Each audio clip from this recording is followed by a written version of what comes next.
बता दो बता दो। क्षीर सागर, विवाह होने के बाद क्षीर सागर में रहते थे।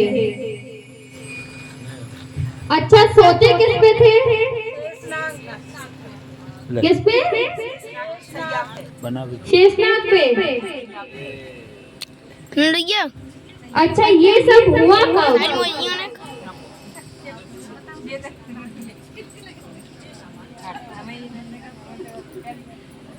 भैया कब हुआ?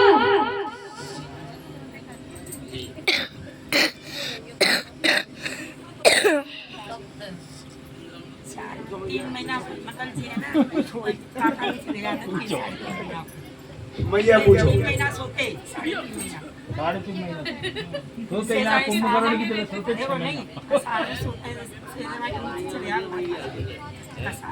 लक्ष्मी जी से संबंध जुड़ने के बाद लक्ष्मी किसे कहते हैं?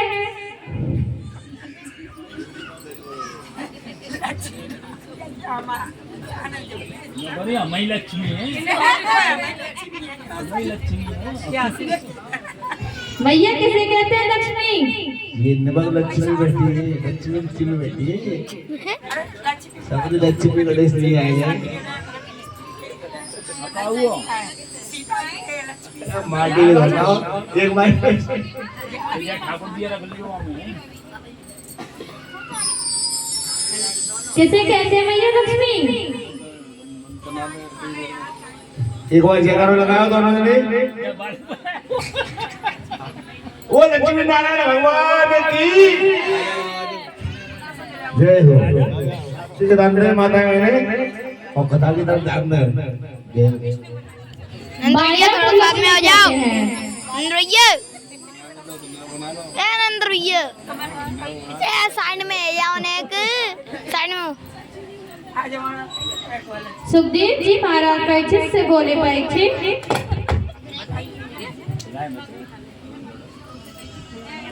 तो यहाँ पर इंद्र ने हरकत कर दी।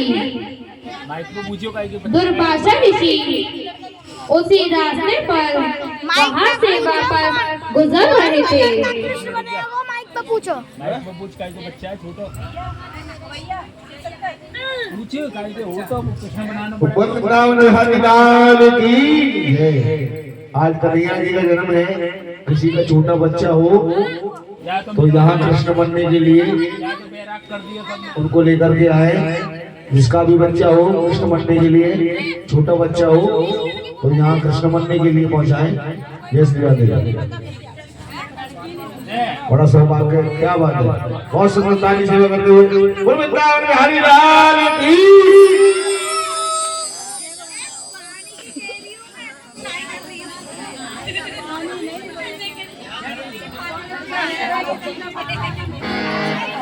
तो देना रहा कोई अपना बच्चा समझ लिया तो मुझे ही ना तो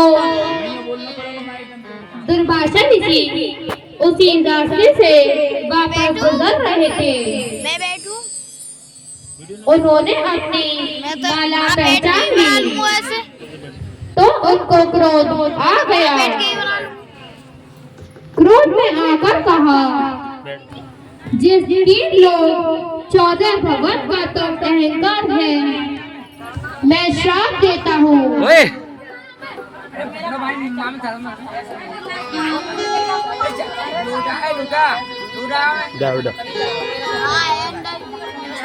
अच्छा भैया, जो भोलेनाथ भी हमने ढूंढे। हर मोहल्ले में ऐसे अंकल आंटी होते हैं एक आदमी जिनके कान हमेशा पड़ोस वाले के दरवाजे पर लगे रहते हैं। भैया होते हैं कि नहीं?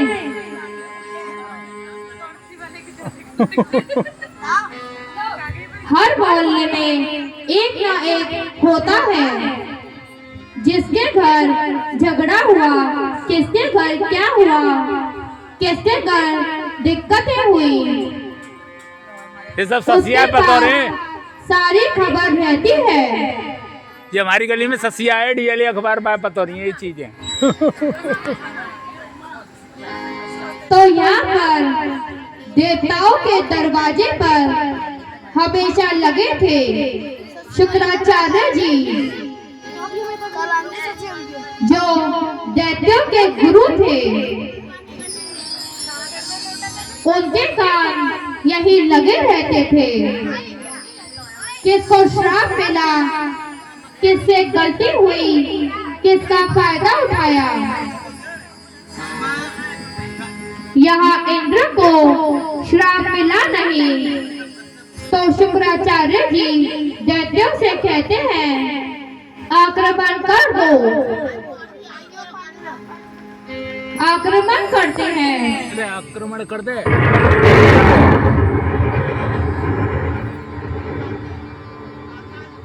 3 लोग 14 भवन दैत्यों के पास चला जाता है। अब भगवान के पास गए, भगवान से कहते हैं, भगवान कहते हैं युद्ध तो नहीं कर सकते, इंद्र तो श्रापित है, क्या करें। बोले मित्रता कर लो। बोले समुद्र मंथन करेंगे, उसमें से अमृत निकलेगा। मैं अमृत तुम सबको पिला दूंगा। उसके बाद युद्ध करोगे तो जीत जाओगे। अब दैत्यों के पास प्रस्ताव लेकर गए और दैत्य भी मान गए। उनको भी पता है कि अमृत निकलेगा। उनको ये भी पता है समुद्र मंथन ना अकेले दैत्य कर सकते और ना ही अकेले देवता कर सकते। यहाँ के बालक कर लें युद्ध। दोनों को आपस में मिलना ही पड़ेगा। छोरिया दादा वो बना दे वीडियो जरा। दोनों मान गए। मंदरा पर्वत को बीच में रखा गया। बासु की नाव को रास्ते से बनाया गया। यहाँ पर दैत्य बहुत शक्तिशाली है, लेकिन बुद्धि नहीं है, एकदम मूर्ख है। पर भगवान शक्तिशाली के साथ साथ बुद्धिमान भी हैं।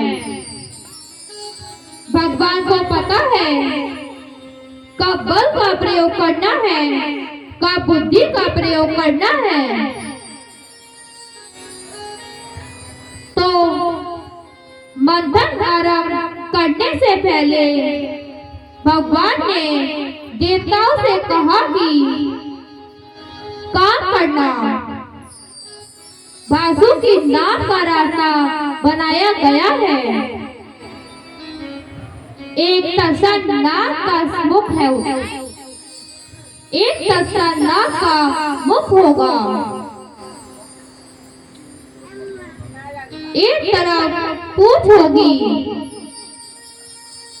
भगवान कहते हैं कि तुम जिद करना, हमें मुख की ओर खड़ा होना है। तो देवता ने जिद करने लगे, हम यही कर रहेंगे। में चाहिए तो बता दियो। 4:30 बजे तैयार। दैत्यों को लगा विष्णु बड़ा चालाक है, जरूर मुख के सामने खड़े रहने से कोई फायदा होगा। तो उन्होंने कहा, अभी हम राजा हैं, हम मुख की ओर खड़े रहेंगे। भगवान कहते हैं ये बात तो सही है, राजा तो यही है। हाँ 4:30 बजे तैयार करा दी हूँ, 5 बजे तक। चलो कोई नहीं, हम पीछे चले जाते हैं। सारे देवता पीछे चले गए। मंथन आरंभ होता है। हमसे बोलिए ढक्कन। पहले तो पर्वत डूबने लगा, तब भगवान ने कष्ट अवतार लिया। कष्ट अवतार किसके रूप में लिया? मैया किसके रूप में लिया?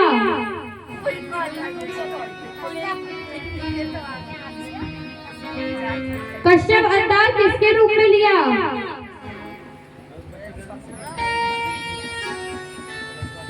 कछुआ के रूप में। तो कछुआ का रूप लिया, मंदराचल पर्वत को अपनी पीठ पर रखा और मंथन करने लगे। तो दोनों नाग को खींचते हैं। जैसे ही नाग को खींचते हैं, नाग के मुख से विष निकलता है। सामने दैत्य थे, वो विष से मारे गए, बाकी पीछे हट गए। विष तो बच गया, समुद्र में वापस नहीं जा सकता। किसी को तो ग्रहण करना पड़ेगा। शंकर ने ग्रहण कर लो। तब भगवान ने देवताओं से कहा, महादेव जी के पास जाओ। अब कौन ग्रहण कर रहा है? देख लो, है शंकर ही ग्रहण कर रहा है। महादेव जी मान जाते हैं। पार्वती माता कहती हैं, देवता बड़े चालाक हैं, खुद अमृत ले रहे हैं, आपको विष दे रहे हैं, आपकी मृत्यु हो जाएगी। महादेव जी कहते हैं, जब कल्याण के लिए मृत्यु हो भी जाए तो कोई बात नहीं। पार्वती माता समझ गई, ये ऐसे मानने वाले नहीं हैं।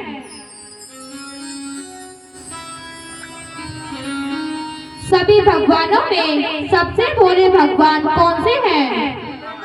रावण है। भोले बाबा। भोले बाबा इतने भोले हैं कि दूसरों को वरदान देने में खुद ही का नुकसान कर बैठते हैं। हाँ, खूब वरदान दे रहा है ये भोले बाबा। उसमें से एक वरदान भस्मासुर को दिया। उसने महादेव जी की तपस्या की। महादेव जी कहते हैं, क्या चाहिए? बोले, वरदान दीजिए, जिसके सिर पर हाथ रखूं वो भस्म हो जाए। उन्होंने कहा, तथास्तु। बोले, मुझे देखना है आपने वरदान दिया कि नहीं। महादेव जी कहते हैं, कैसे देखोगे? बोला, पहले हाथ आप पर ही रख दूं। अब महादेव जी भागने लगे। वो पीछे पीछे भागने लगा। भैया कौन भागने लगा पीछे पीछे? भस्मासुर। भस्मासुर पीछे पीछे भागने लगा। महादेव जी विष्णु भगवान के पास पहुंच जाते हैं। विष्णु भगवान ने मोहिनी अवतार लिया और भस्मासुर भगवान को देखकर दीवाना हो गया। उस मोहिनी रूप के पीछे भगवान नृत्य करने लगे। वो दीवाना हो गया। भगवान बोले,